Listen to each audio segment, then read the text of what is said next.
Thank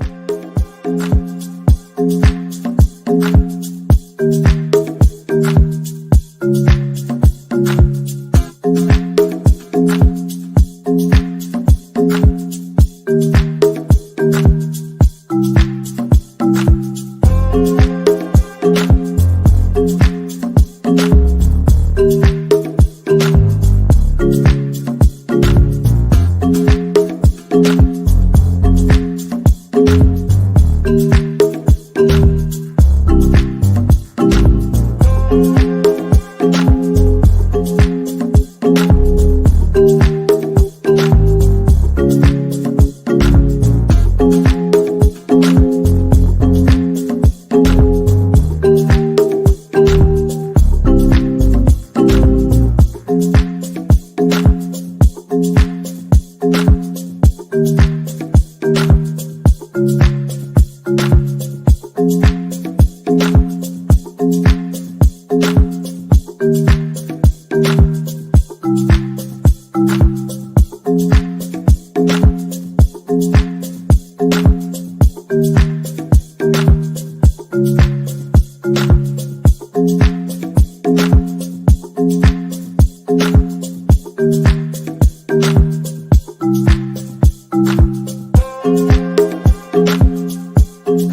And we're good.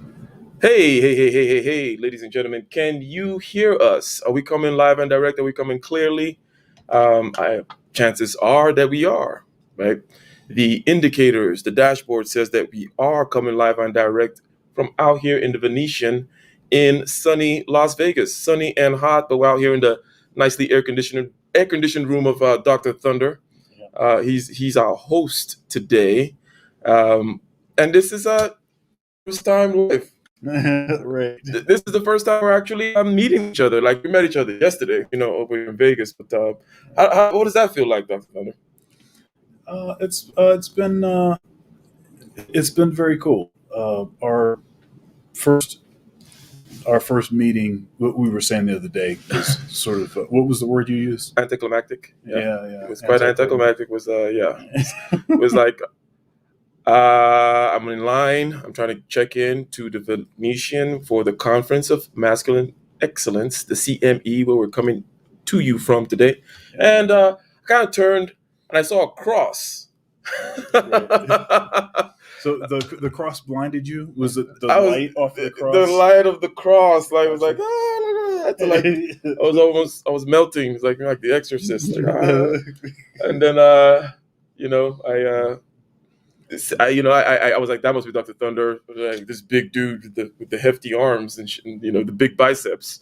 And I was like, hey, so yeah, we finally met, and this is day 2 of the actual full day, right, if you will. Yeah. Yesterday was the intro and so on and so forth. Donovan Sharp gave a speech, and he's going to be giving the keynote address today. Today is the full thing. We're in lunch break right now from the conference, and we're like, hey, let's come through and let's give some insights, some takeaways, generally speaking, as it bears upon the things we like to talk about here. The things we like to talk about here being getting ish done, right? That's right. So, what are your thoughts in general so far with regards to the speakers that have been on the conference? So very good. Of course, as you said, Donovan gave a speech last night. It was a great speech. He's very clear of message and to the point. Always very easy to understand his sort of line of thought, and so that was cool. He, without saying any names, took some shots at maybe an individual that may have been trying to, do some hit pieces on him. Okay. But I thought it was fairly tasteful, so that was all right. And today we had, the Family Alpha gave a speech, which I thought was very good. He talked about a family man's frame. He talked about taking ownership. One thing he said also, just because the world outside is dark doesn't mean that you can't keep a light in your home. He talked about breaking yourself down to build yourself up. He talked about finding comfort in discomfort as the sort of status quo, making that the status quo, rather than this sort of hiding from turmoil, this sort of running towards the fire approach. He talked about having a circle of friends that will celebrate you even when you surpass them. And that is rare indeed, my friend. That is rare indeed. And then instead of hoping for change, do the work. So that was really good. If you wanted to talk a little bit about him, and then I've got notes for all this stuff. This is some really terrific points I thought being made. With regards to having the fire or the light in your home, in your space, in your surroundings, and amongst the things that you can control, to the degree you can control anything. Right. What are your thoughts on that? Or how does one go about doing that? Because you said, dark out there, maybe some chaos out there, maybe some uncertainty out there, but it does not stop you from having a light, right? So, Yeah. how does one do that? How does one get that ish done, if you will? Yeah. You don't have to replicate the foolishness that's going on in the world in your home. You can establish uh, clear roles. Hmm. You know, I function in this role, you function in that role. You can have lines of communication that um, clarify. You know, Hmm. but a lot of the sort of social re-engineering that's going on right now, it's not necessary for us to uh, replicate that in our homes. Hmm. We do not need to replicate that in our homes, and I refuse to do so. My son is going to understand what it is to be a man, to take responsibility, um, and he's going to understand the value of femininity, real femininity, Hmm. and uh, you know, I trust that, I hope that from giving him a certain model that he'll want to replicate that model. So it is sort of an each one teach one kind of situation scenario, Hmm. but it's important to not bend the knee to these, rather deleterious forces that are trying to um, break things down. Hmm. You know, Hmm. tradition is not all bad. There are aspects of tradition in history that were very positive. There's this throw out the baby with the bathwater approach, which is also eroding, um, you know, a lot of the positive, aspects of Hmm. American culture in particular. 100%. So, just to add to that commentary on it, really, is there are things that are particular about the time that we're in right now. Okay. However, the admonishment that the outside world and its ways, or shall we say the mob, the group, and its ways, are always to be looked at with suspicion. Right. And there are places whereby you should not look for your either solace or guidance, or that should not be your North Star, if you will, right? Right. That has always been true, right? That has always been true. However, there is another aspect which is particular to our times, Yeah. and I think we were having a conversation about this on your channel yesterday, which is that the average man these days does not have a lot of support in terms of the larger society vis-a-vis the principles that he should be following. Mm. Now, it makes it such that it's difficult because some people are more blessed than others, right?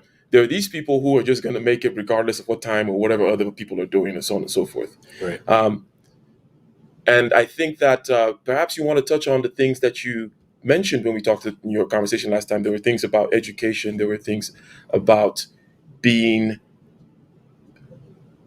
doing the work, right? Yeah. Doing the work, and how maybe perhaps you can kind of segue into the second speaker about the Stoic mindset, the principles, not not having expectations of the outside world or of anything in general, Mm-hmm. anyways, but having standards, right? So how does the common man, the average man, whom is not particularly tough, right?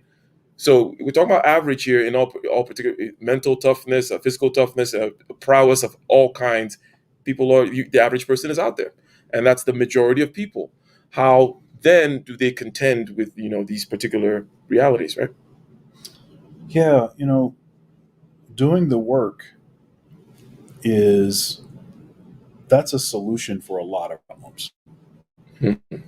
It seems to me that one of the common issues that we have um, is a sort of cowering and trying to run the other way from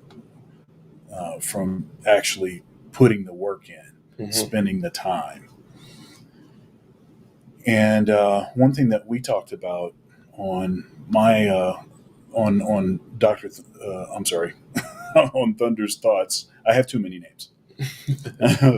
On Thunder's Thoughts last night with Dr. Doug was this idea of, um, if you don't know what you're doing in life, if you're not sure what you want to do, a good solution for that problem is to get a job. It doesn't matter what the job is.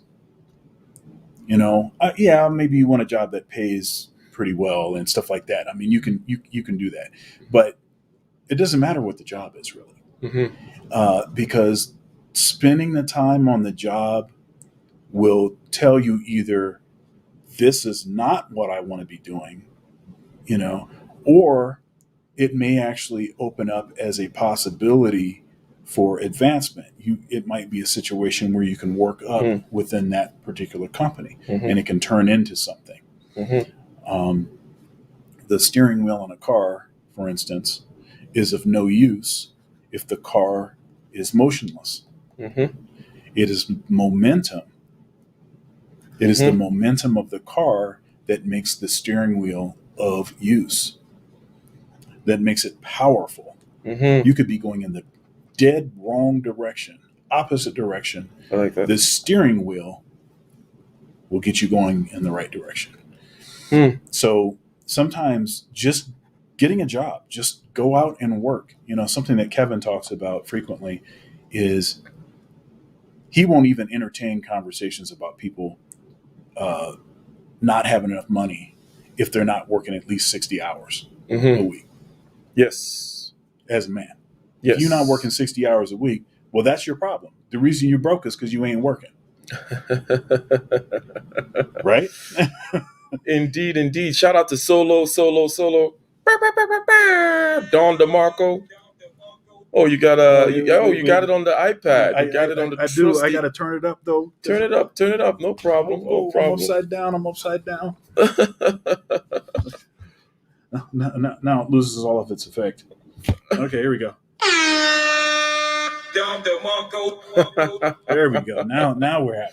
What does Solo say? If you don't mind reading what? Yes, he says for the conference tricking fund. Well, the conference tricking fund. That's definitely much appreciated. I think it's given the color. I think that's a $10 super chat.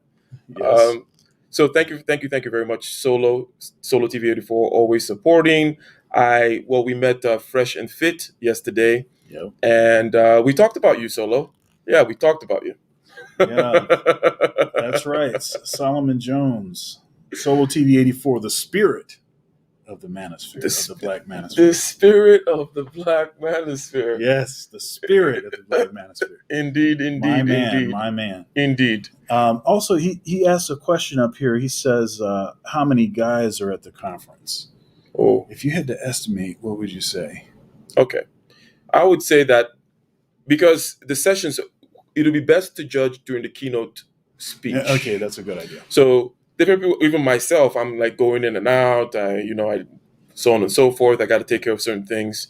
But during the keynote speech, you'll be able to give a fair estimate. But right now, like with these speeches going on, I would say there are at least 50 people in the room. If I'm looking at like 2, 4, 6, 8, 2, right, 4, 6, 8, right. Like that. So the way that's coronavirus spread out type of situation. So it's nice and comfortable. Got a lot of room on the tables and so on and so forth.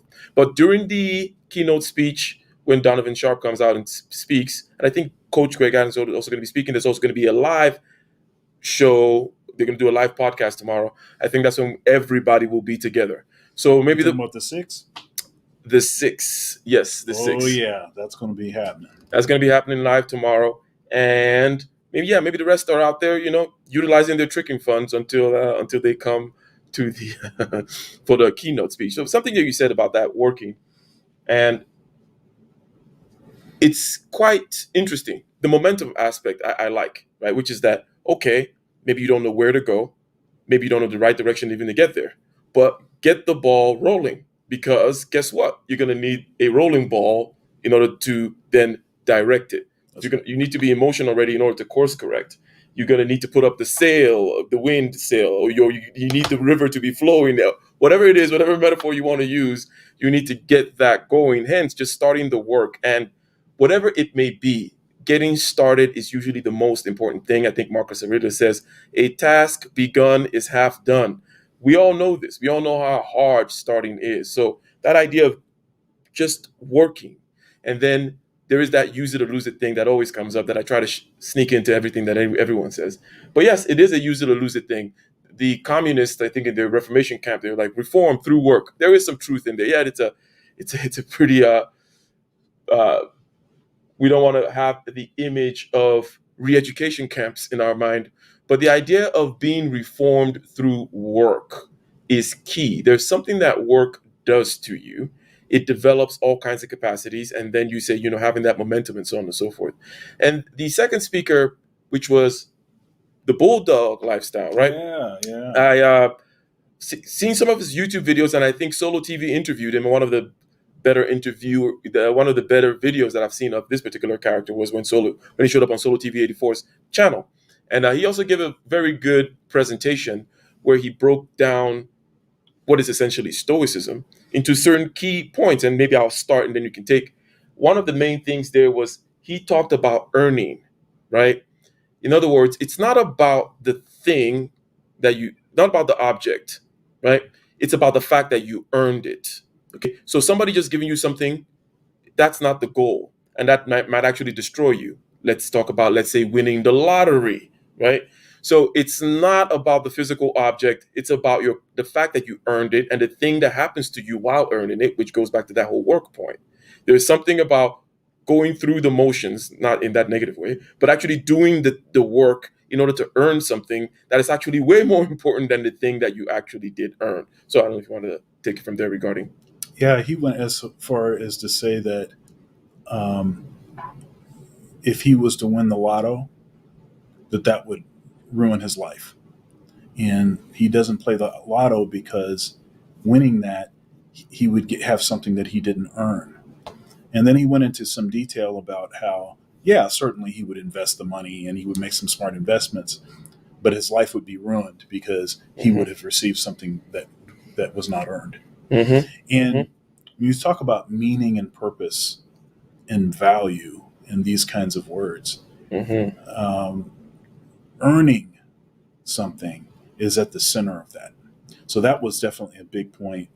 I also saw some interesting similarity to a conversation we had on Thunder's Thoughts last night, Okay. where you provided a nice sort of bookend for Stoicism and existentialism. Mm-hmm. And one of the issues that we have in society today is that the Stoic, which is usually men tend to be more stoic, and women tend to be more existentialist. And in the past, there were these forces that would societal forces and pressures that sort of held the sort of existentialist stuff sort of in control. It sort of prevented it from just going sort of out of control Mm-hmm. and taking everything over, right?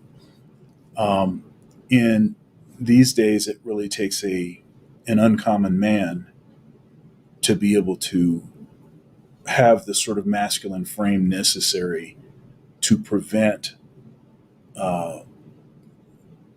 in his own living situation and with his own spouse, with his own, in his own relationships, romantic relationships, to prevent the sort of existentialist thing to sort of run amok.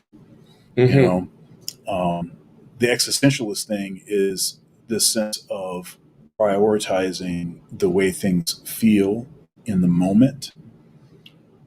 This sort of butterflies in the stomach, the sort of It's a prioritization of experience, right, prioritization of what you feel, right, and yeah, I think those the butterflies in the stomach example.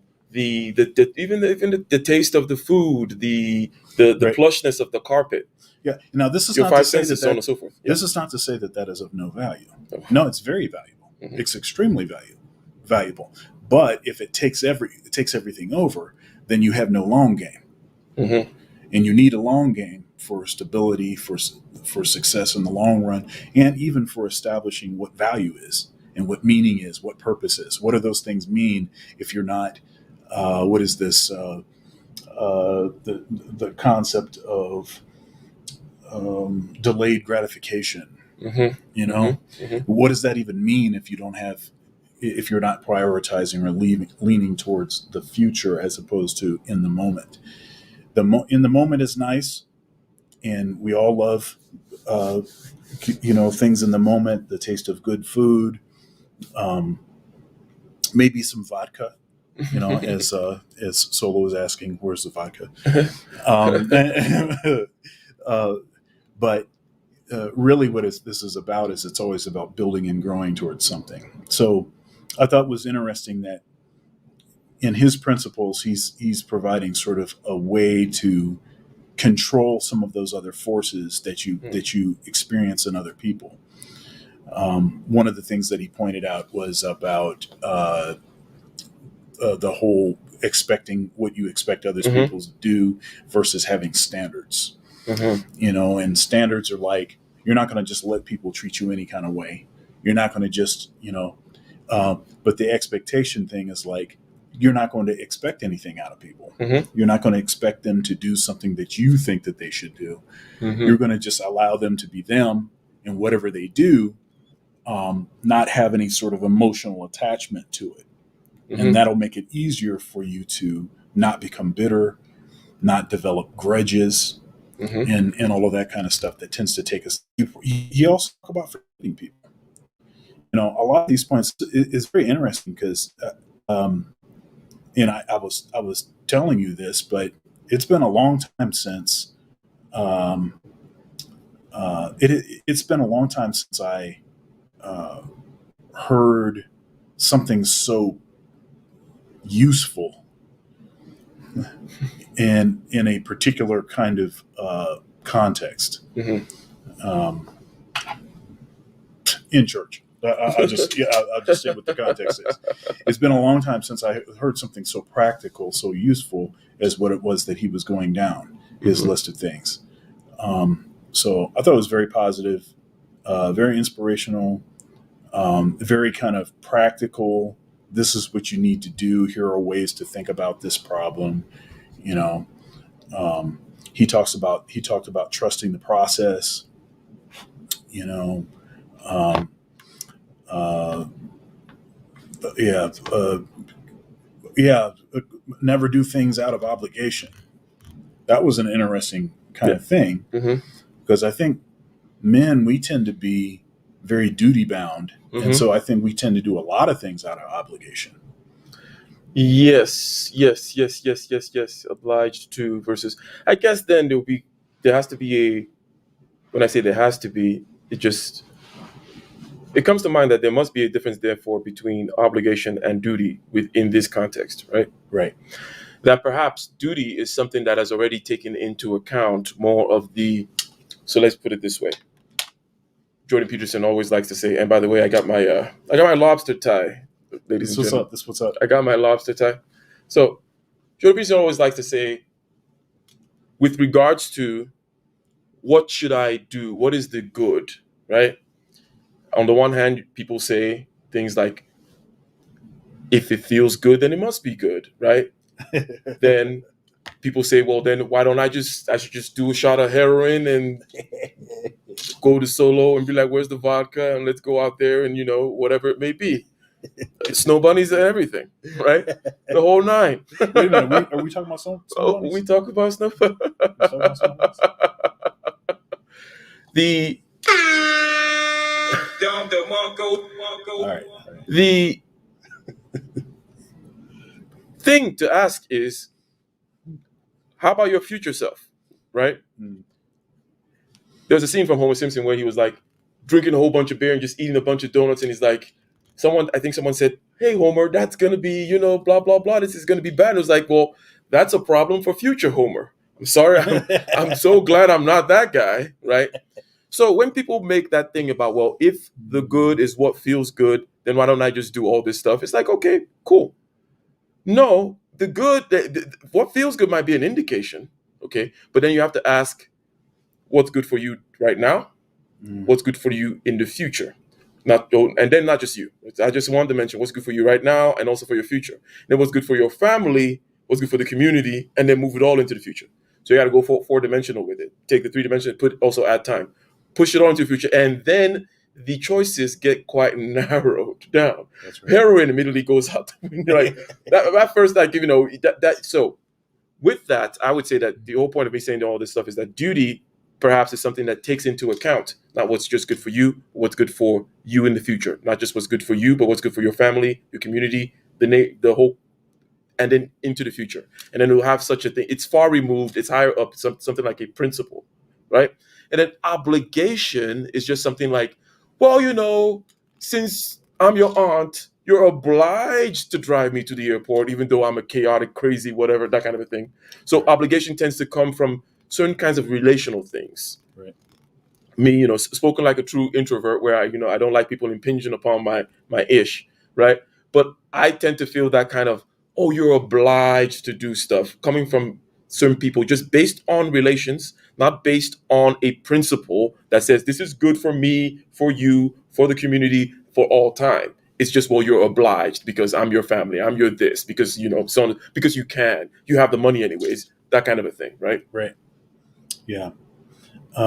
He said he talked about judging actions and not people, um, which, I mean, a lot of these are like sort of pretty straight up kind of Christian, Judeo Christian kind of values, just framed in a different way, Hmm. which I found very interesting.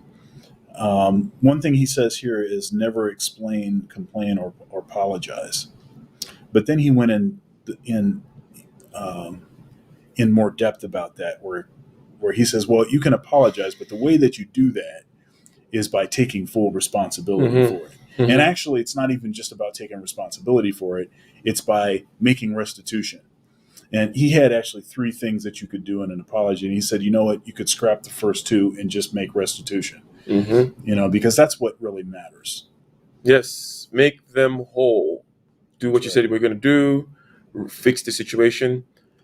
Justice is about creating some kind of objective balance, bringing things back right, right?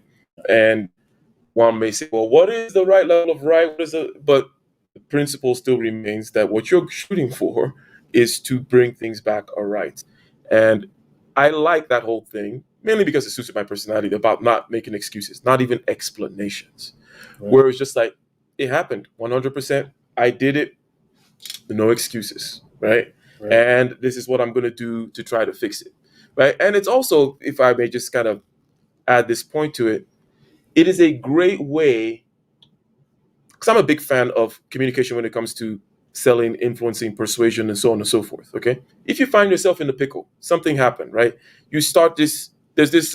Let's say it's an immigration situation, right? Mhm.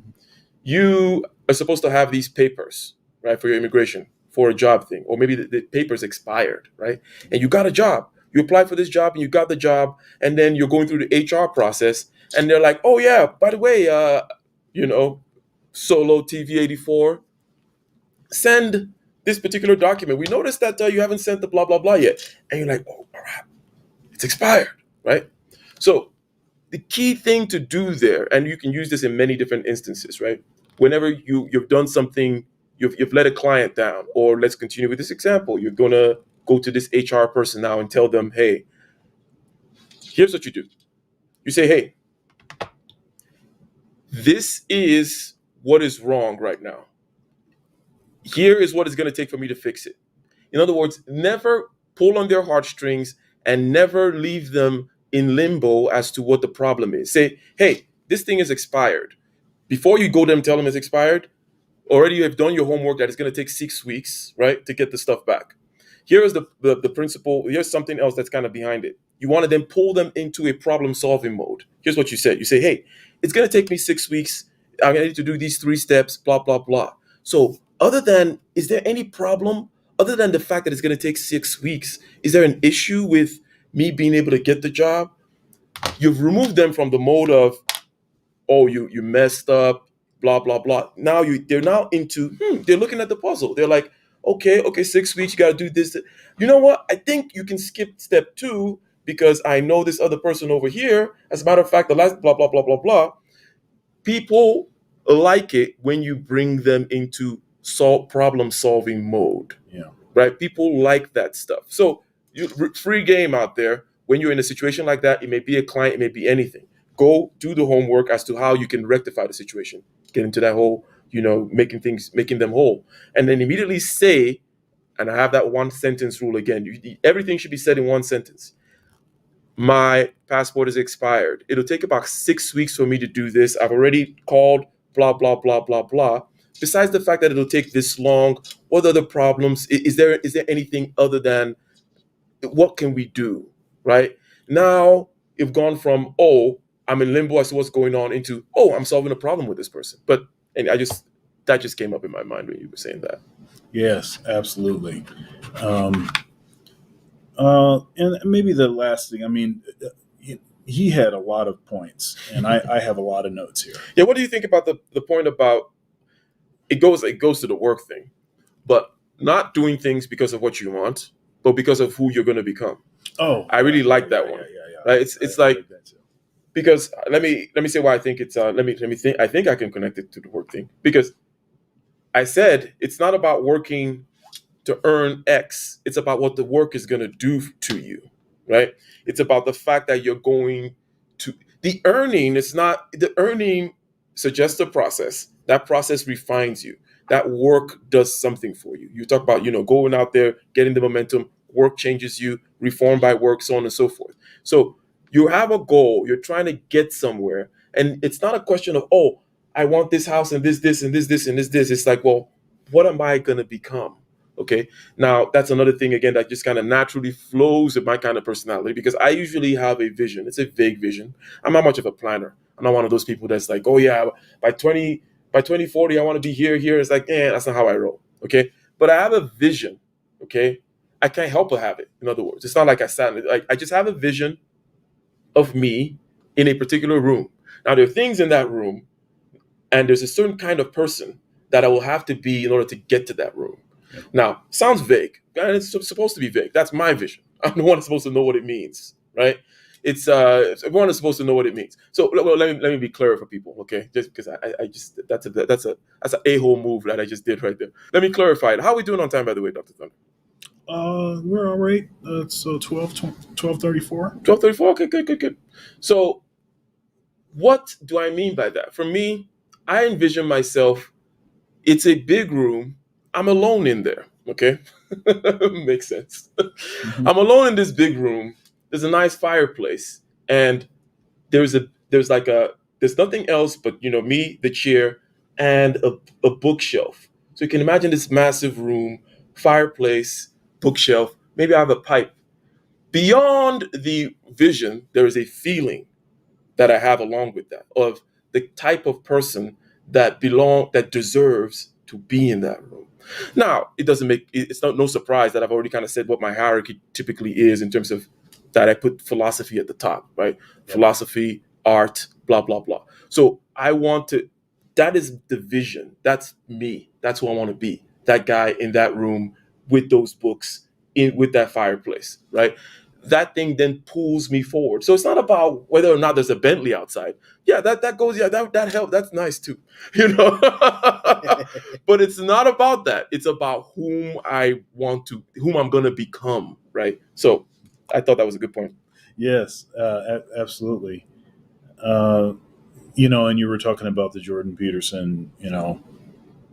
Uh, you gotta think about treating yourself like a community. Like there's the past you, the present you, and the future you. Mm-hmm. And you probably don't even remember excuses that you made that screwed you up for the right now.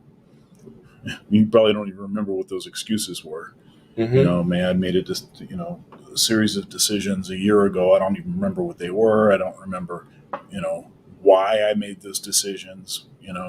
But I just know that right now I'm either benefiting or being penalized Mm-hmm. by those decisions. Mm-hmm. And then I can do the same thing right now. And I'll tell you a story about something. So it's about 2 years ago, uh, maybe 2.5 years ago now. I finished my doctorate, Mm-hmm. and it took me about 5 years to finish it because I was working. I'm a tenured professor. I was working 25 hours a week at a church. I was also obviously performing regularly. All of the stuff that you're doing as a husband and a father. My son was just born when I started going to school. But prior to that, I had been on the fence for a while about going back to school. It's like I'm already a tenured professor. I don't really need it for anything. What's the point of me doing this? Some of these sort of ideas start clouding your mind. And when I talked to my dad about it, my dad said to me, he said, there's two kinds of pain. Um,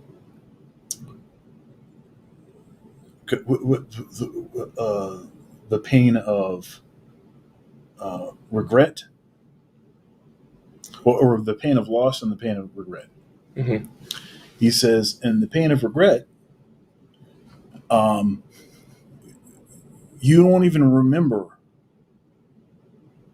what was the motivation behind you not taking advantage of something or not doing something, but you'll feel the pain of it. Mm-hmm. And then he said to me, you could decide to go to school and say 5 years, maybe less, you'll have the degree. Or you could decide now not to go to school, and 5 years from now, since still the same amount of time passing, Mm-hmm. and you won't have the degree. Mm-hmm. And after that conversation, I was like, I guess I'm going to school.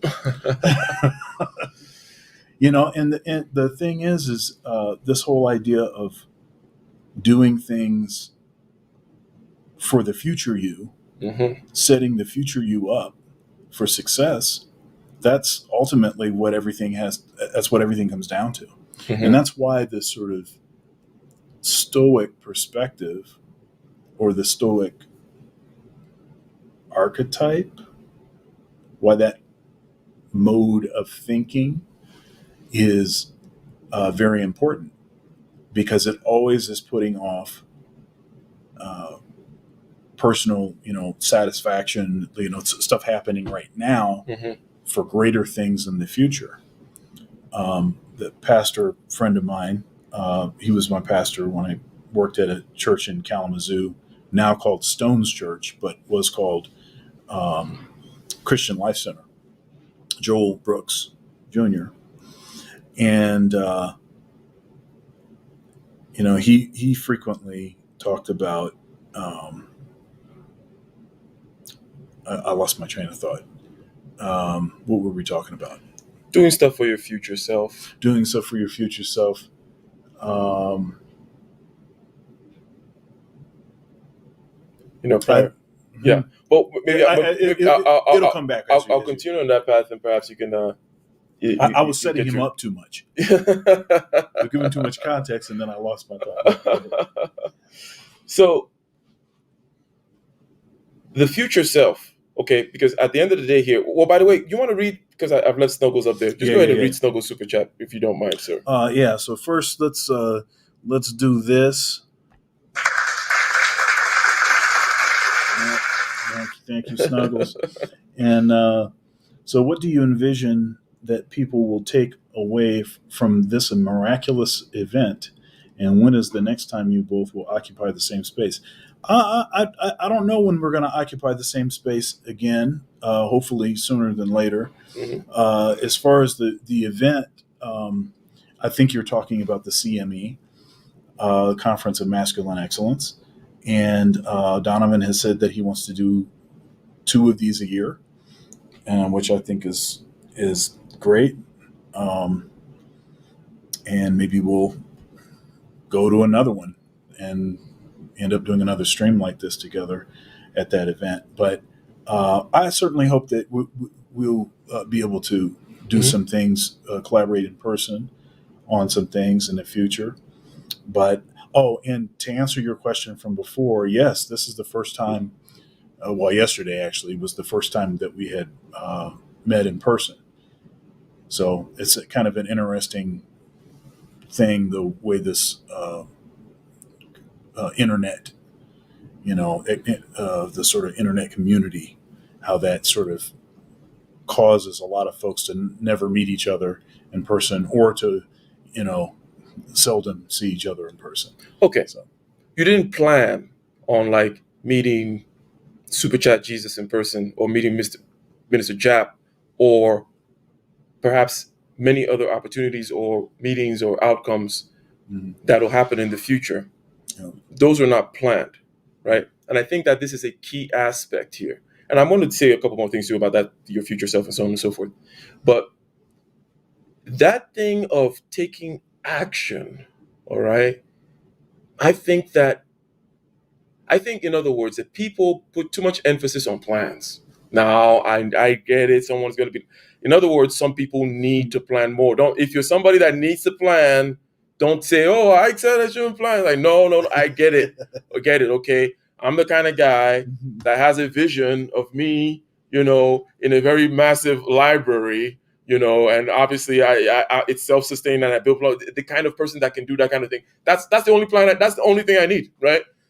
There's a certain kind of person that's like that, but then others need to kind of break it down a little bit more. Like, what the hell do you mean by that? Like, they need to yeah, break it down a little bit more into further steps. But I think that the idea that you can gauge exactly what's going to happen, you're going to game it all, you're going to be like, no, no, no, no, no. Whether you're starting a company, building a product, planning out your life, whatever it may be, the universe itself has a say. God has a say. The world has a say. Other people have a say. Even if you're planning a battle, the enemy has a say. Okay, you can't just be like, okay, well, they're over here, and then we're going to throw 5 bombs there. We're going to do this. It's like, no, the Taliban is not stupid, or whatever it may be. mm, No, they're going to strike you back. They're going to try different things. And also, they're learning too in real time.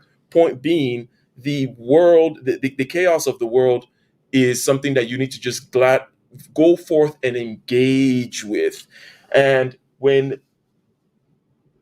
God told Abraham to get out of his house, his father's tent at whatever, however, what was it like? He was in his 70s or something. mhm, Was in his 70s in his father's basement, metaphorical basement. There's, said, get out there. God didn't tell him all the all the ish he was going to have to go through, right? right. Which he went through.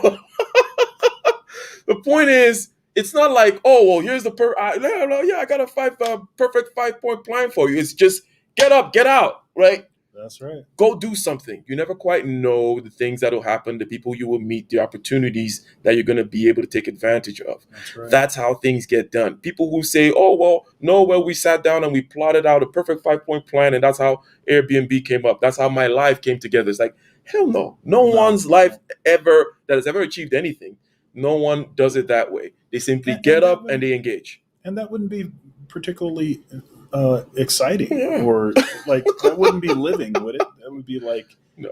at that point we'd be like robots, right? We're just obeying our programming. Mhm. I think.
put it Uh, back.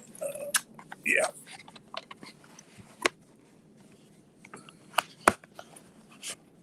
That's good. That's good. Well, no, it's not. It's not.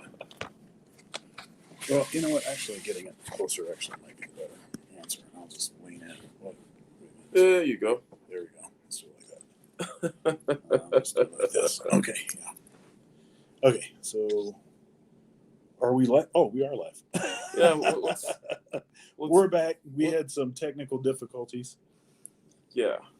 We'll blame Steve Jobs for that one.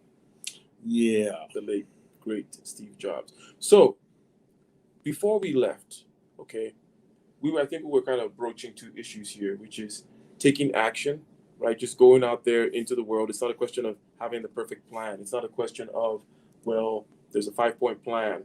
Hey, Abraham, leave your father's tent, and there's the 5 steps you're going to take. Just say, hey, leave, and then I will make you, right? This, it didn't, all craziness. It didn't have to like leave his wife and then go back to buy his wife back. There was all kinds of stuff that happened, right? So the idea is this, right? Going out there and just tackling, engaging the world is 100% the whole point. It is not a question of having the perfect plan, right? And the if I were to move on to the next speaker, whom was talking really about time and action, Mm-hmm. right? That and also I found something. I don't know what you think about this. Like he talked about asking for help. Yeah, that's a big one. What are your thoughts about that? Yeah, you can't do everything yourself, and I like that he had that imagery where it was like the 5 guys. They all kind of had suits on and briefcases and stuff, and there were flames behind them. Mm-hmm. You know, um, and just these sort of finding people that are on the sort of same journey, that are all have like a passion, a desire, a flame, within, that whole thing, and collaborating with them. You know, one of my secrets to success is that I have associated with myself with the best people that I can find all the time. That's what I do. I find, and I have found that there's a sense of attraction between folks that are achieving at a certain level and or are putting the work in to set themselves up for that. They tend to attract others that are the same way. They're sort of cut from the same cloth. And game recognizes game. You recognize it immediately.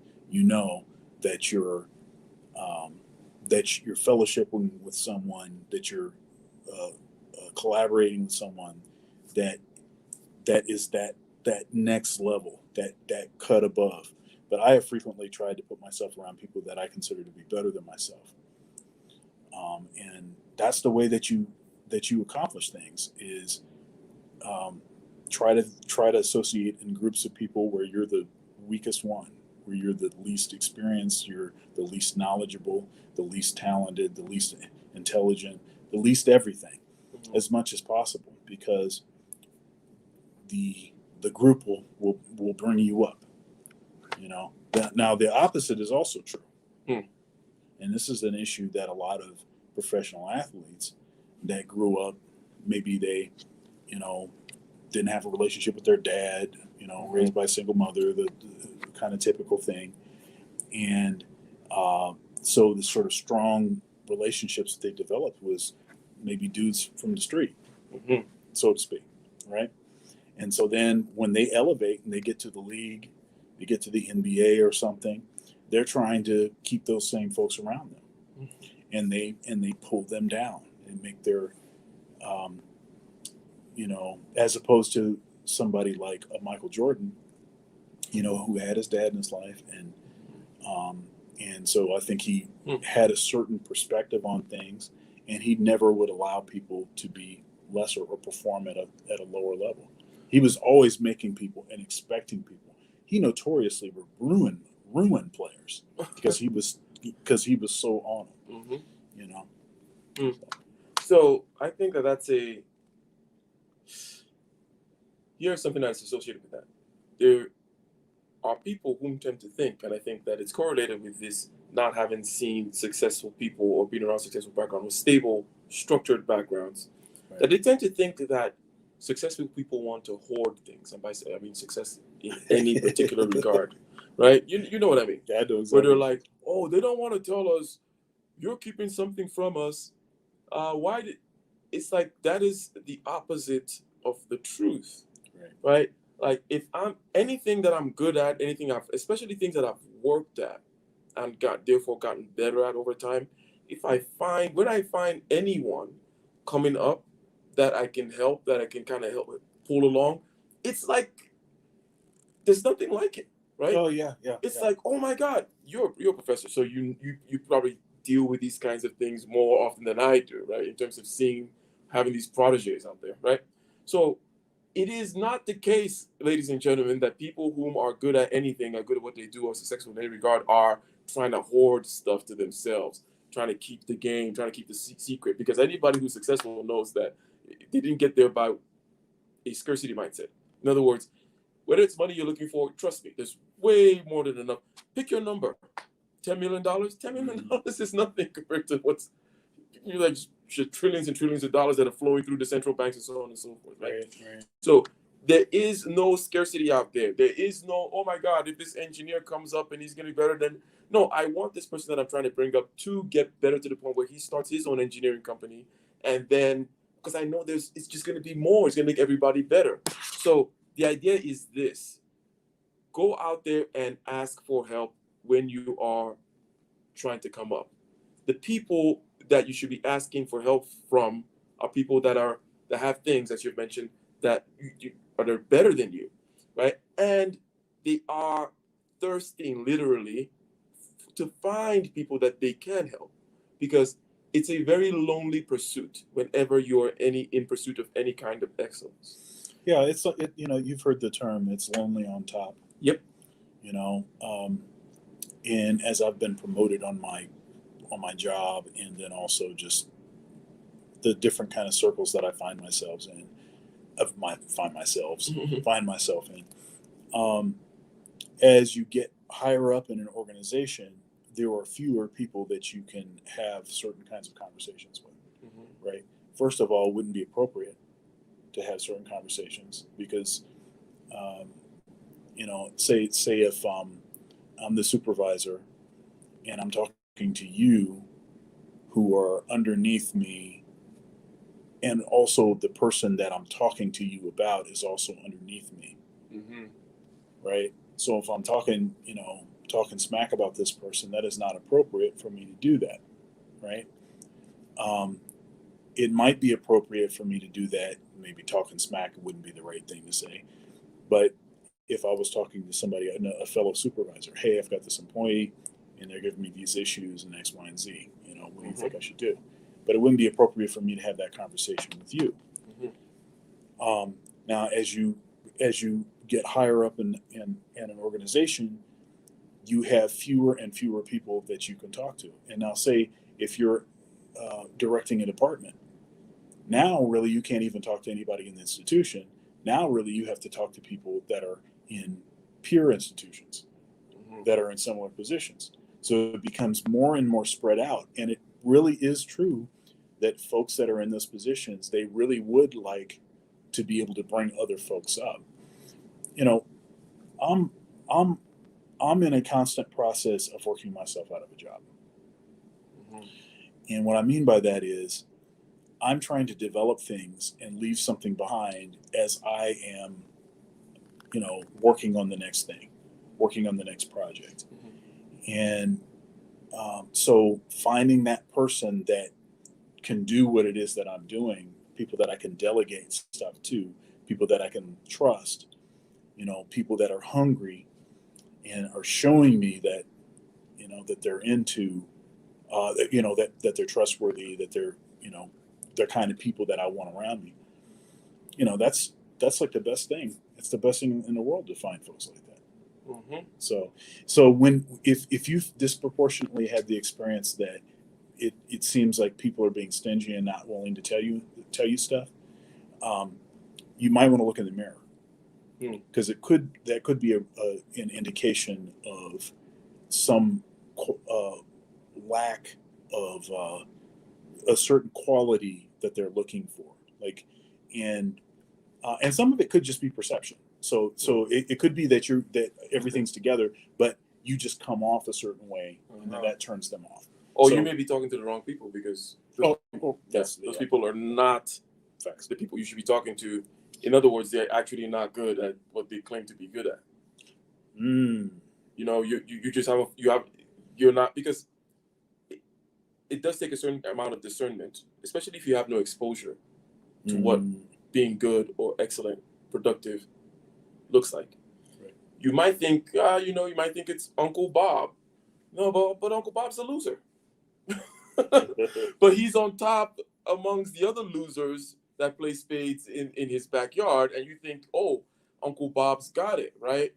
But Uncle Bob ain't got nothing, okay? And Uncle Bob he has that scarcity mindset. Obviously, he wants to look like he has something. That's why he's deceiving you. It's not like you're a total fool here, okay? The Uncle Bobs out there of the world tend to put on an air that they know something.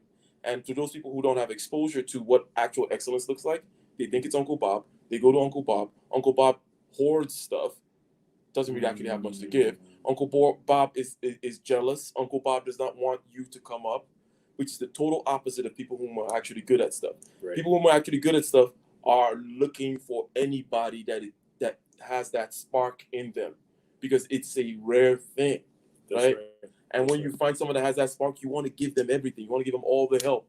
You want to say, hey, do this, do this, do this. These are the pitfalls to watch out for, and so on and so forth, right? So I think that what you said there is important. One thing I wanted to ask you is this, and we're going to start winding down.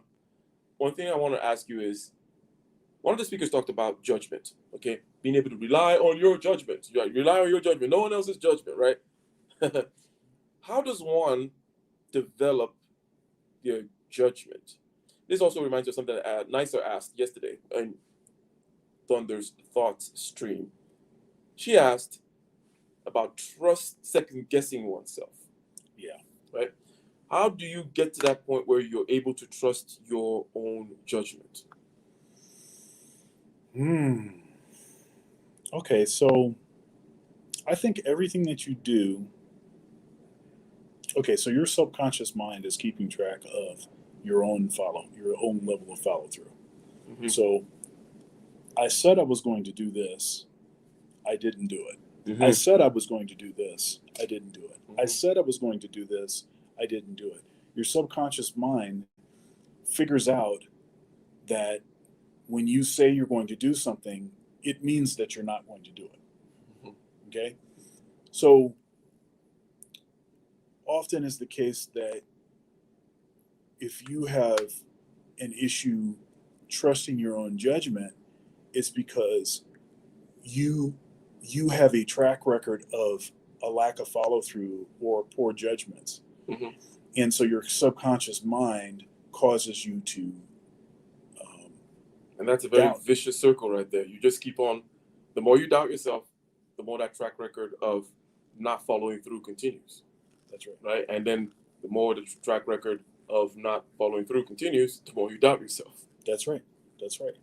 And so, I'm a big advocate of getting organized, using technology, using like Google Calendar, for instance, I use frequently. It's color coded. You can put all kinds of stuff on there. And they just recently added, finally, a sort of task sort of list of things. It seems like that's been long overdue, but they finally added that. But one place where you can have like all of your stuff, and but writing things down, people will frequently say, that's my word today, frequently, I guess. They will say, you just have to write it down. Write stuff down. That's the key. Writing it down is the key, right? Well, writing stuff down doesn't do anything if you don't trust yourself, if you don't believe that you're going to follow through, you don't believe that you're going to do the stuff that you're writing down. Same thing with a calendar. A calendar, that's great. I filled it all in. I have all this stuff written down. I have to-do lists and stuff like that. That stuff does nothing if you're not going to do what you say. So Mm-hmm. that always is that's always at the, everything is built upon that. Okay. So develop that and do it with little things, one thing at a time. Don't pick a bunch of stuff. How do you eat an elephant? Mm-hmm. One bite at a time, right? One bite at a time. What is it? The journey of 1,000 miles begins with one step. one step. 100%. 100%. I'm glad that you mentioned the one thing at a time aspect. So you mentioned you say you're a fan of being organized. I like that too. I'm nowhere as organized as you, by the way. I run a little bit more chaotic. However, I'm a big fan of hacking your consciousness in a certain way. So you began with that principle of your subconscious is keeping track. Okay, so when I'm able to fast for 6 days, just water and coffee and so on and so forth, that's a huge win for me in the Right. bank of Ike is reliable. Because again, that whole thing about treating yourself as a community is absolutely 100% true. There is no just one you that just goes on. It's like, no, there are these different, it's almost like you are looking back to your past, you're looking to your future, you're looking to like, well, what am I?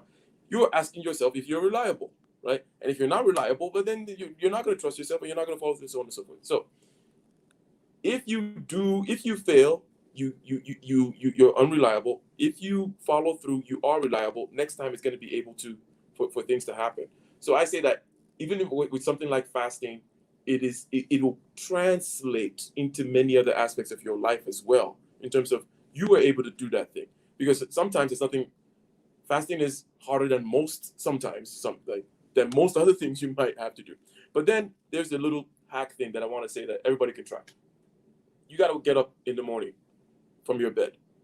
And I'm just going to state in a minute way, shout out to the super chat by the who's that on the Nigel P. Thank you very much. We would have a sound effect for you, but we're using that device for something else now. We're offering our way through things. That's right. One laptop went down, we busted out the other. We keep rolling with the punches, right? So you need to get up from bed. You need to wake up in the morning, okay? Or you need to go out and mow the lawn, all right? You're laying there on that couch or that couch over there. And what tends to happen is people think, I need to just get my whole body up, right? And it's hard. That's like, oh, I need to eat the whole elephant. Oh, I need to start this whole business. Let me show you something that can prove this point to you. This is what you do. Next time, look at your hand and say, Ike, move your pinky finger. Give it specific direction. Say, move your pinky finger up and down 3 times. 1, 2, 3. Now, wave your hand left. Sounds silly, right? Sounds silly. Start doing gradual things that build up your capacity to will yourself into doing something. Yeah. And right there, the principle you mentioned of you keeping track of the fact that you follow through, you literally build up in a minute way. Next thing you know, again, try this, ladies and gentlemen. I'm all about actionable stuff. Next, you need to get up in the morning. We're in that position from time to time. You need to get up from your couch. You need to get up from a chair to go do something. We're in that position from time to time. Simply start with these little things. It's as little as moving your finger around, move your feet around, turn to the left, turn to the right. Before you know it, you're out of that couch. Trust me, it happens every time. It works every time. And then you can just apply that same principle. You need to start typing. Don't worry about typing. Just open the laptop.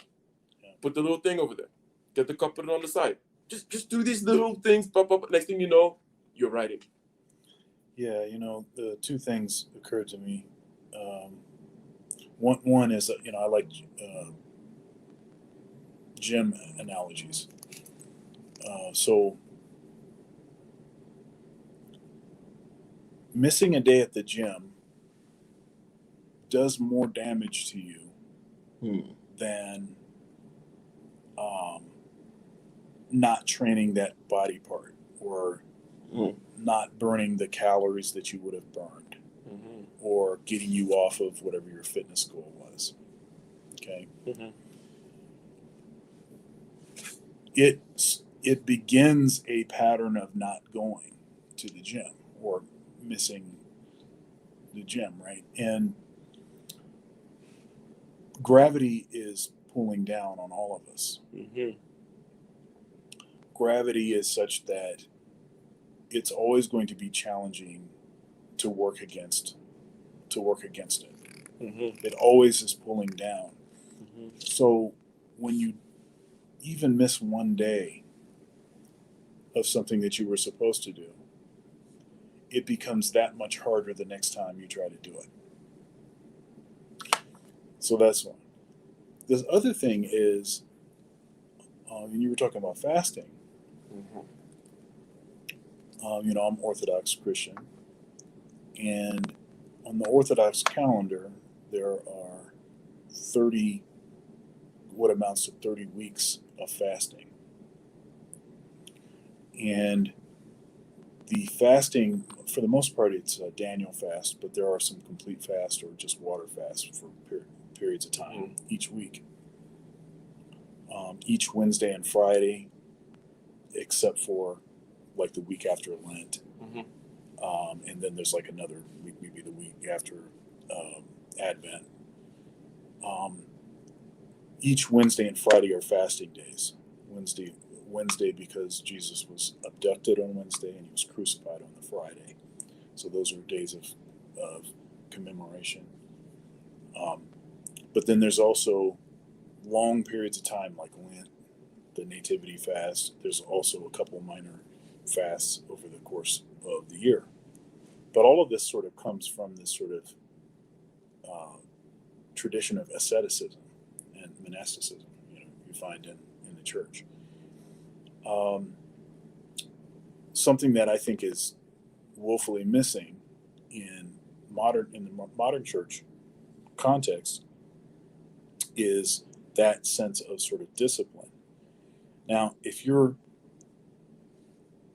consistently having to fast, Mhm. that's not easy. That's really challenging to do. Mhm. And if that is your baseline, Mhm. then by extension, other things that are difficult are just going to seem like, oh, it's just regular stuff. Yep. And so some of it is about conditioning your mind, conditioning, conditioning your mind to be able to developing that mental toughness, Yes. that people talk about. And the mental toughness, you see, there's a mechanism to it. Basically, if you are immersed in the flow of desires, the cycle of dopamine, pushing that button, getting that cocaine, right, that rat, right? Mm-hmm. Whether it be from your social media or whatever it may be. And then it controls you. And generally speaking, those things don't control you. Those things don't pull you into building a multi-billion-dollar corporation, right? That's not the direction it tends to go. You see, these desires, or desire for sugar, desire for sex, desire for dopamine, does not pull you into building multi-billion-dollar corporations. No. Hence, you need to divorce yourself from time to time from that little pool in order that you may develop enough objectivity to be able to have some choice in the matter. Right. Otherwise, you don't have a choice. We know about there's something called post-nut clarity, isn't there? Ah. See, post-nut clarity. The more interesting thing about the post-nut clarity is the pre-nut fog. People always talk about post-nut clarity. I go, I want to stop and say, hey, let's look at the fog that you were in before you got you let go of that. Right. What was that? What was it like? Okay, what was going on? Basically, let's say you can analogize it to hunger or an itch or so on and so forth. Right. It is a state whereby that hunger, that itch, whatever it is, consumes the entire frame. It becomes the most important thing. It's the tunnel vision, right? And the only way, I'm saying, to remove that tunnel vision such that you expand the frame is through a habit of fasting, a ritual of fasting. Yeah. And meditative practices of all kinds do the same thing, because meditation is about watching these desires and not going with them, watching the feelings in the body, the images in the head, the talk in the head. Because trust me, that fog manifests itself in your body, right? Because people just say, "Oh, the fog's like, no, what is it?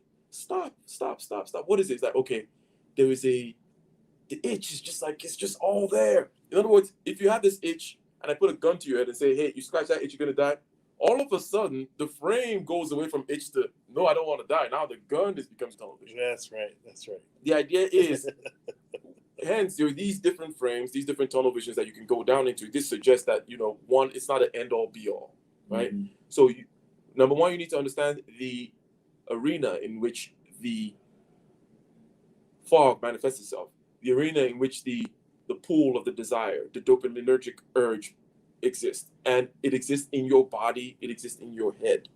When you master yourself via fasting, what are you mastering? You're mastering similar urges. It's not like it's not like you have 10 billion bodies. No. The way it feels to be hungry and then be like, "No, what, I'm not going to eat," is the same way it feels to have any other kind of desire and say, "You know what, I'm not going to indulge," right? Sure. It's the same machinery you're trying to master. It occurs in the realm of your body and in your thoughts. So mastering one particular kind of desire allows you to be able to take it across and master all these other desires, which again tend to prevent you from building that $1 billion company. So that's a little thing I wanted to add there, in the whole spirit of me liking little hacks, right? You're the organized guy. I'm the hacker. But I don't know if you want any closing thoughts, perhaps a wrap up of where we are. We are out here in the CME, the Conference of Masculine Excellence, out here in the Venetian, Las Vegas, produced by, brought to you by Donovan Sharp. Met a lot of interesting content creators. Hotep Jesus is here. Fresh and Fit are here. Bulldog Mindset. So I'm surprised Solo is not here, but I guess Solo is doing other things. I didn't meet a Solo associate though yesterday, but that's a different story. Minister Jap is here. Minister Jap is here. Yeah. Oh goodness, it's a bunch of yeah, and all the speakers are. I mean, thus far the speakers have been terrific, very, very strong, and yeah, and very diverse in the offerings. So good. We thought we'd do this little impromptu stream here, live and direct. We're going to continue participating, if you will, in the conference. And then we'll probably do in our next Getting Ish Done with Dr. Thunder, perhaps a more polished recap of everything. And we will see you guys next time.